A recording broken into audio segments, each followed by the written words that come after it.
monde, nous nous retrouvons pour une nouvelle vidéo. Je suis Corinne du Labo de Corinne, atelier de peinture sur porcelaine. Aujourd'hui, je voulais vous faire partager une vidéo concernant en fait toutes les étapes que j'ai pu faire pour réaliser ce papillon. Donc après avoir dégraissé bien comme il faut votre support, donc là en l'occurrence c'est une assiette toute plate, vous allez donc dessiner votre modèle. Vous pouvez donc dessiner ce modèle à main levée ou alors donc avoir un modèle que vous allez positionner avec un calque et une feuille de carbone ou alors avoir un chromo, une chromographie avec ce dessin qui va vous permettre en fait de la poser en première cuisson pour pouvoir après le mettre en couleur.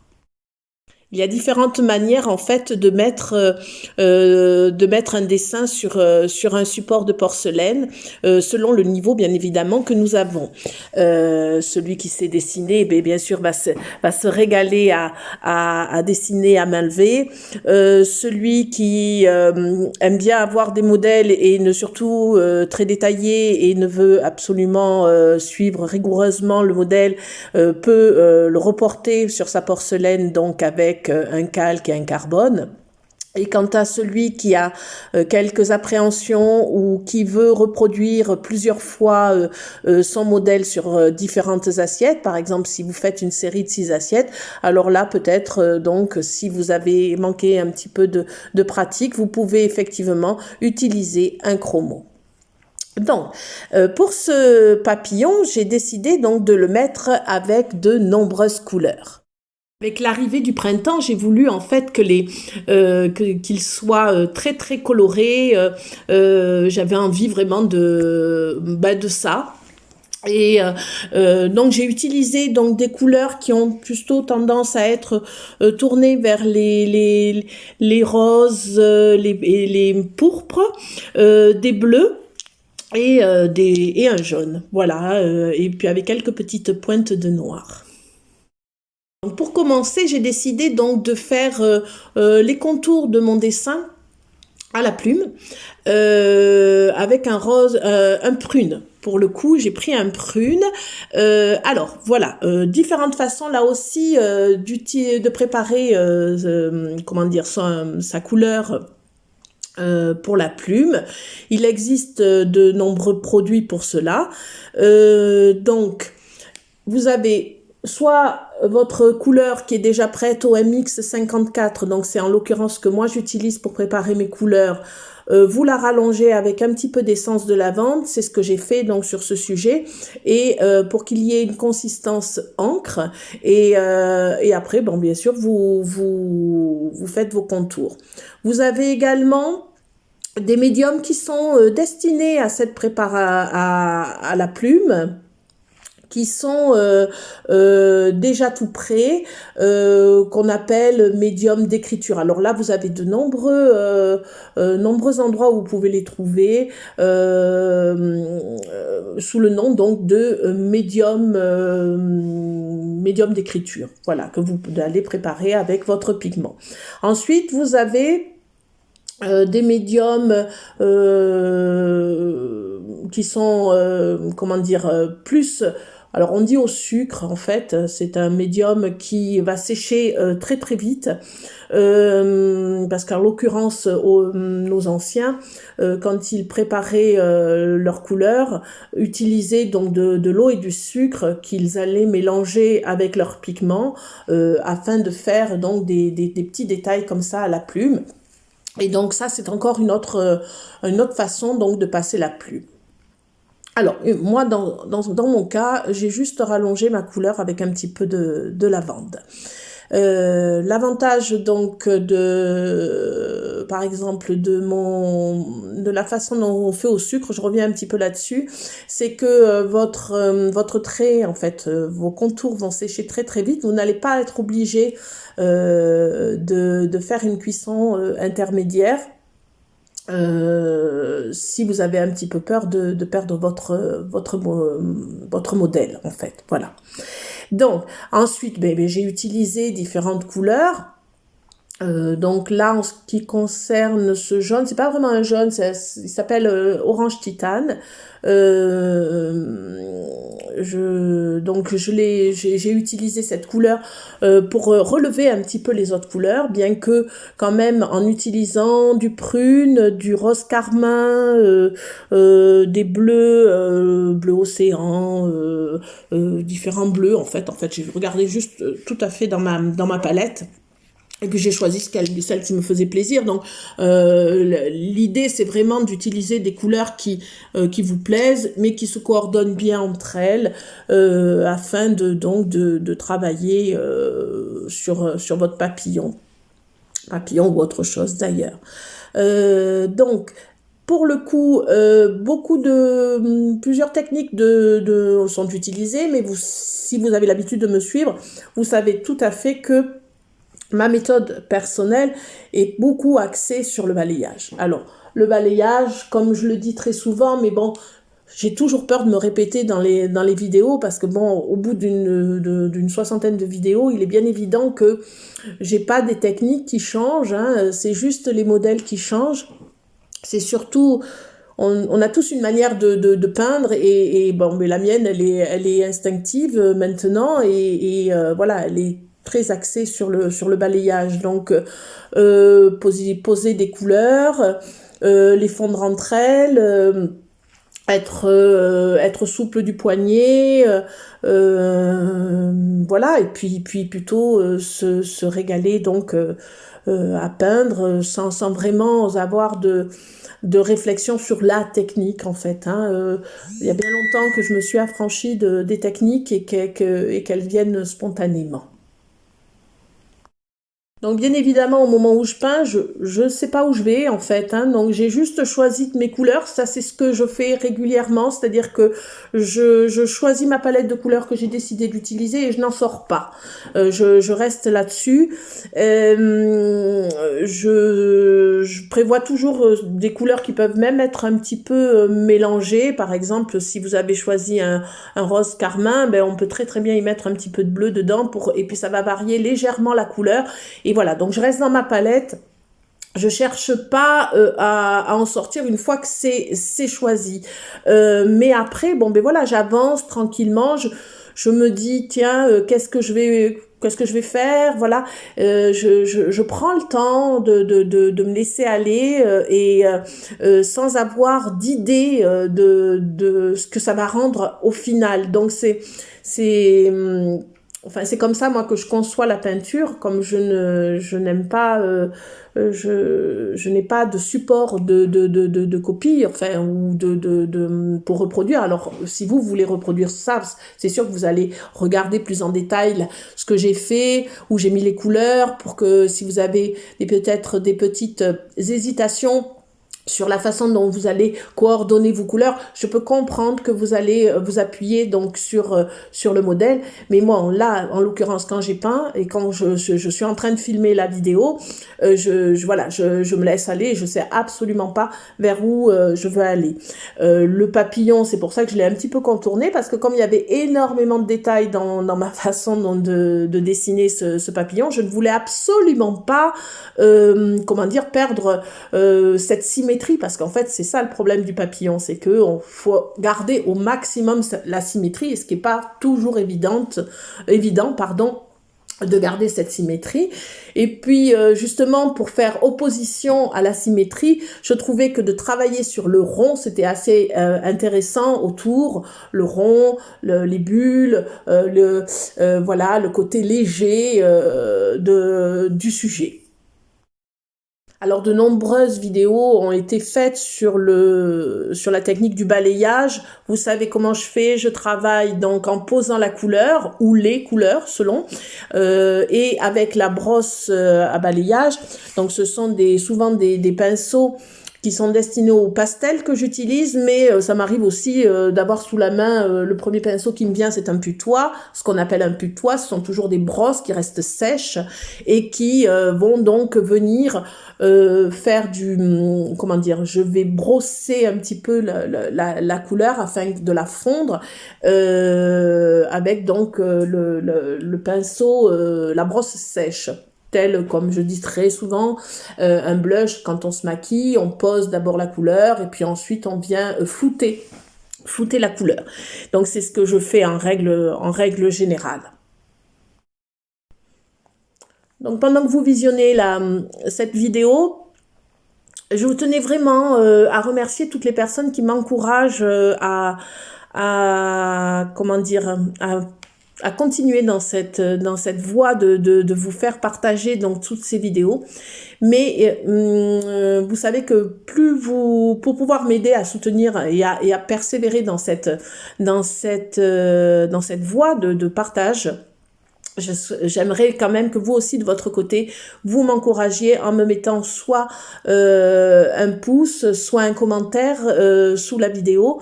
Il faut savoir que par YouTube, plus vous commentez, plus vous faites des pouces et plus bien sûr un plus grand nombre de personnes verront la vidéo. Et c'est l'idée que j'en ai au départ quand je fais ces vidéos de partage, c'est vraiment que un maximum de personnes et notamment les personnes qui démarrent cette activité de la peinture sur porcelaine soient encouragées à poursuivre.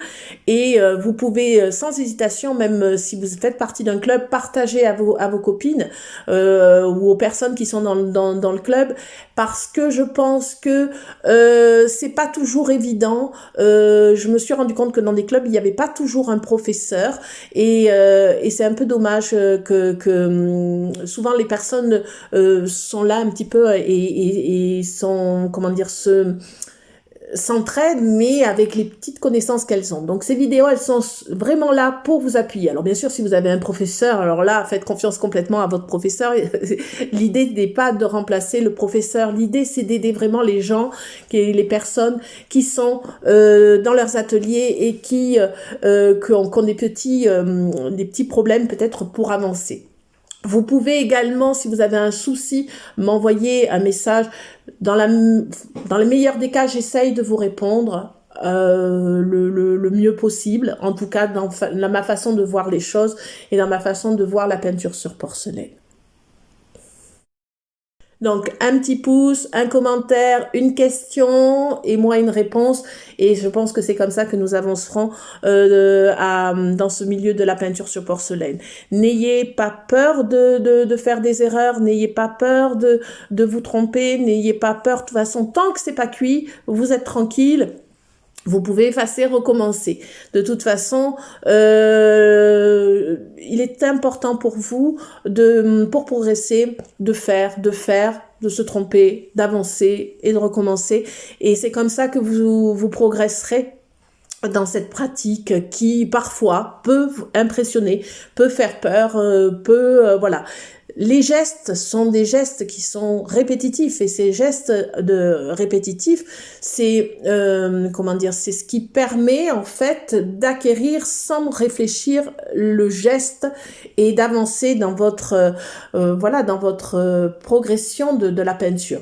Je suis sûre que si vous regardez des pièces que vous avez faites il y a ne serait-ce qu'il y a 6 mois, vous avez sûrement évolué, vous ressentez sûrement la peinture autrement, vous savez sûrement mieux utiliser vos outils, vous êtes moins dans la réflexion et plus dans le faire avec le ressenti. Donc comme toujours, je parle avec passion de cette activité. C'est quelque chose où on peut faire tellement de choses, tellement... bien évidemment, il y a rien qu'avec la peinture, déjà, vous pouvez faire beaucoup de choses. Après, bien évidemment, il existe de nombreux produits pour faire des effets, des choses comme ça. Bon, moi, c'est moins ma partie. Ce que j'aime, moi, c'est surtout peindre, c'est surtout coordonner les couleurs, c'est surtout... à la base aussi dessiner, puisque c'est quand même la base de mon métier. Et puis, voilà, c'est ce que moi j'aime transmettre. Ensuite, bien évidemment, si vous voulez faire des effets, si vous voulez avoir des choses ludiques, si vous voulez ajouter des produits, notamment je pense à plein de produits, les lustres, les métaux précieux, les effets de craquelure, tout ça. Bon, tout ça, ce sont des techniques modernes, dites modernes. Alors, là, il existe plein d'autres choses, mais il me semble que pour pouvoir s'amuser de façon ludique, il faut, avec des produits, il faut avant tout maîtriser le geste et savoir lâcher les choses, et puis surtout faire des belles, des beaux coordonnées couleurs, et puis bien connaître tout son matériel, bien connaître la manière dont vous allez utiliser chaque pinceau, voilà. Pas besoin d'avoir 36 000 pinceaux, des fois il en faut que quelques-uns, mais ces quelques-uns, faut mieux bien connaître et savoir comment les utiliser. Alors dans ce sujet, j'avais décidé donc bien sûr de contourner mon papillon, mais c'est pas une obligation de toujours faire de la plume autour de son dessin. Vous pouvez par exemple, si vous faites une fleur ou quelque chose pour lui rendre quelque chose un peu plus naturel, vous n'êtes pas obligé de contourner vos pétales, hein. Là c'était un peu différent, c'est que j'avais beaucoup de détails, donc je voulais vraiment pas perdre ce dessin. Et donc, c'est pour ça que j'ai utilisé la plume. Mais les élèves qui viennent à l'atelier pourront bien vous dire pourriez bien vous dire, par contre, que je suis pas forcément une fan du contour comment dire, de sujets sur les supports. Bien que je me suis quand même rendu compte que pour les débutants, ça a aidé beaucoup à ne pas perdre comment dire, le motif. C'est d'ailleurs pour cela que moi j'ai eu l'idée de sortir pas mal de chromos pour que les personnes puissent passer le cap d'aller vers des sujets peut-être un petit peu plus difficiles ou plus détaillés, pour qu'ils puissent donc après juste mettre la couleur en deuxième cuisson sans avoir peur de dépasser. Ça rassure. Je m'en suis bien rendu compte à l'atelier que ça pouvait rassurer des élèves, surtout des personnes qui, je m'en suis rendu compte avec, par exemple, pour ne pas la citer, mais je vais la citer quand même, pour Irène, qui avait des problèmes de vue, était très rassurée de réaliser, mais là, en l'occurrence, c'était un perroquet. Elle était très rassurée parce que tous ces petits détails, elle pouvait y aller plus franchement sans avoir peur de perdre son dessin. Donc, voilà, c'était une petite aparté pour vous dire que si vous le souhaitez, vous avez des sujets qui sont... peut-être que je vais sortir le papillon, je sais pas encore, mais enfin pour le moment il est pas sorti, mais peut-être que j'aurai l'occasion. Donc j'ai des sujets comme ça qui sont sortis en chromographie pour vous aider à le poser, le cuire et ensuite mettre en couleur de façon très facile, surtout si vous avez vraiment des petits problèmes ou des petits problèmes de tremblement, tout simplement, hein, je veux dire, parce que quand on hésite, on tremble souvent avec la plume. Alors, quand on avance, bien sûr, dans sa pratique, on prend beaucoup plus de recul avec ça, on a un peu plus confiance en soi, là les choses vont bien, mais malgré tout, même si Irène a beaucoup de pratique aujourd'hui, il y a des petits problèmes de santé qui font que aujourd'hui voilà, ça l'aide bien parfois d'avoir ça. Pas toujours, heureusement, voilà. Donc c'était une façon un petit peu de vous parler de ça, enfin de la globalité, enfin de la manière dont j'aborde ça. Alors la plume aussi peut venir après pour relever des petits détails. Vous pouvez faire des petits motifs une fois que le sujet est peint. En l'occurrence, c'est ce que j'ai fait là pour accentuer des petits détails, des petits motifs, des petites choses, des petits points, tout ce qui est petit que vous pouvez faire pour agrémenter votre sujet, des petites lignes, voilà. Après, voilà, comme je vous ai expliqué, au gré de mes envies. Voilà, vous voyez que le sujet a quand même bien progressé. Je crois qu'il est quasiment fini quand je regarde la vidéo.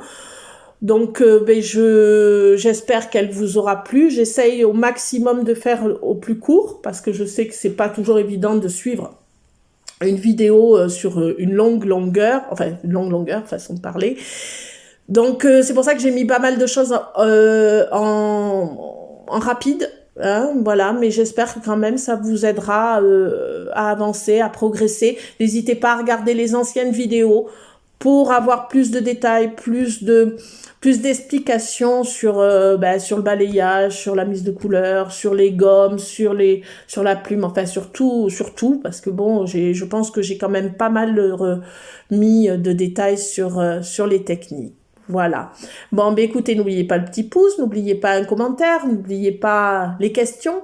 Et en attendant, ben écoutez, je vous dis à très très bientôt pour une autre vidéo.